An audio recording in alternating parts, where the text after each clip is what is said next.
morning. All right, good morning, scholars. I'm glad to hear you've had a wonderful morning so far, and I hope that I can add to it with this message. Again, my name is Dr. Monique Pollock, but you can call me Dr. Mo. I'm excited to be with you and speak about something I'm very passionate about, and that is resilience. Although we usually give a quote when I come and visit, I hope you can choose your own meaningful one from something that I say this morning. As you start this chapter of your life, the college experience, you will have many good times and create memories that only you and your classmates will be able to relate to for years to come. However, in life, there are also challenging experiences I would like to give you some tips on how to see those through if and when they arrive. Behind me, you will see my background. It is a book I wrote and I adapted it for a workshop on resilience at my workplace, Mercedes-Benz. It is called The 6 Steps to Seeing It Through.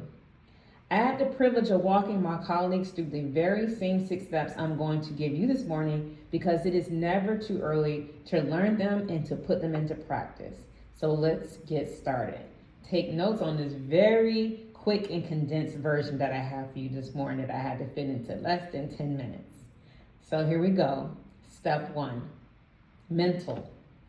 It is very important for you to understand your own mental strength and fortitude.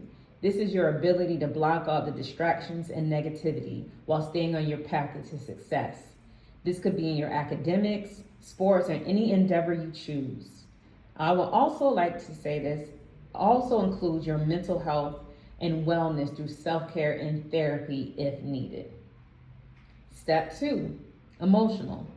This goes hand in hand with mental, and that you should be aware of your emotional health, recognizing your feelings and listening to what they're telling you. This can be the difference in making a life-altering decision in your life. Just think, how do you act when you're upset, frustrated, stressed, or sad? How do you manage in the times when you aren't happy, joyful, or content? Is it healthy? Is it productive? Step 3, spiritual. Who or what do you go to when you're trying to find peace and understanding? Is it a religion like a church or a mosque, or other practices such as meditation, yoga, or being out in nature? It is important to know what can bring you back to yourself during difficult times. Step 4, physical. Moving your body is very important. And now that you're out here on your own, no one can make you do any exercise or do anything you don't want to do outside of your required PE that you probably need to graduate. Moving your body is proven to help with your mental and emotional health, as well as your physical health. And also, this step includes what you put in your body as well, food and otherwise, my college kids. Remember that. Step 5, visual. How do you dress and what does it say about you? I saw those Clark Atlanta first day of school outfits last year on Instagram and I was highly impressed. Fashion is your choice, but please don't forget it speaks before you even have the chance to say anything. Even the colors you wear can impact the way you are received. So make sure it's saying something that you want it to say. And our last step, 6, verbal. And this is one of the most important ones for me as a working professional and as a role model. Remember, verbal is not just what you say, but your body language and how you present yourself to the world when you aren't speaking. Do you know when you should and should not speak in certain situations?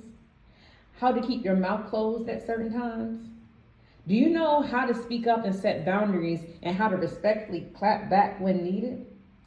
These days, everything is recorded and everything is documented and it never goes away. Let alone your own personal reflections on who you want to be known as. So you have to think about this when you're faced with a challenge. What you say, and not only that, but how you say it. So I wrote this book and came up with these 6 steps because of a difficult work experience that I had. And many of you may have had your first jobs already and may have had really good times on the jobs, or it may have been a challenge for you. But I had one that was honestly traumatic. And I reflected on it after I got out of that situation of how I survived it. And that's how I came up with these 6 steps. I said, what did I do? I got out, I went to the gym. I had friends that picked me up. I had to work on my mental health. I went to the beach and I meditated. I went to church. I did this. It wasn't one thing. It was a multitude of things that helped me get through it and helped me get to the other side and become a better person, even though I went through something very difficult. And I was also inspired by this poem called See It Through by Edgar Guest. Some of you, in your college experience, may run into this poem at some point in time. So I'm just going to read you a little bit and you can do the research and read the rest later. Again, it's called See It Through. When you're up against the trouble, meet it squarely face to face. Lift your chin and set your shoulders. Plant your feet and take a brace. When it's vain to try to dodge it, do the best that you can do. You may fail, but you may conquer. See it through. I would like to thank you all for listening, and Dr. Roberson and Clark Atlanta for having me back again this year. I wish you all the best at your journey with the Google Scholars at Clark Atlanta University and on your path forward from here. And remember, we're going to have many, many good times in life, but unfortunately, if you live long enough, you're going to have an obstacle. But remember, you always can see it through.